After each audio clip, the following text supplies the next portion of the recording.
আমরা যে সমঝোতার মধ্য দিয়ে এবং একত্রে নির্বাচন পার করার কথাটা বলছি, এটা কোনোভাবেই কোনো আদর্শিক জন্য, এটা একটা নির্বাচনী সমঝোতা এবং এটা নির্বাচনের জন্যই এই সিদ্ধান্তটা গৃহীত হয়েছে।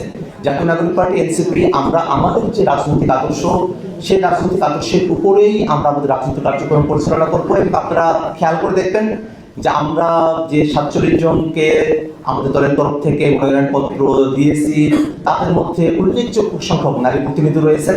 এবং আমরা মনে করি যে জাতীয় নাগরিক পার্টি এনসিপি এবং জামাতে ইসলামের মধ্যকার এই যে নির্বাচনী সমঝোতা বা যে জোটের যে প্রসঙ্গ, সেটা আদর্শিক কোনো সিদ্ধান্ত নয়। নাগরিক পার্টি এনসিপি আমরা রাজনীতিতে নারীর অংশগ্রহণ এবং তারা যাতে প্রতিনিধি হতে পারেন নির্বিঘ্নে, সে বিষয়গুলো নিয়ে আমরা ঐকমত্য কমিশনে আমাদের প্রস্তাবনা উত্থাপন করেছি।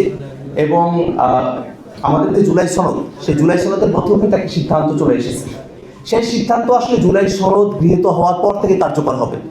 এই বছর নারীর আসনের যে বিষয়টা, সেটা এক ধরনের আন্ডারস্ট্যান্ডিং এর মধ্য দিয়ে, এক ধরনের বোঝাপড়ার মধ্য দিয়ে এবার এটা গৃহীত হওয়ার কথা রয়েছে ঐকমত্য কমিশন সিদ্ধান্ত অনুযায়ী। এবং সেই সিদ্ধান্ত অনুপাতেই আমরা জাতীয় নাগরিক পার্টি এনসিপি আমরা আমাদের নারী প্রতিনিধি যারা আছেন তাদেরকে আমরা অন্তর্ভুক্ত রেখেছি। এবং আমরা মনে করি যে এই বাংলাদেশে নারীদের যে অংশগ্রহণ রাজনীতিতে, সেটাকে আরও কীভাবে নির্বিঘ্ন করা যায় এবং সেটাকে অংশগ্রহণমূলক করা যায়, সেই ব্যাপারে জাতীয় নাগরিক পার্টি এনসিপির যে কার্যক্রম সেটা চলমান থাকবে।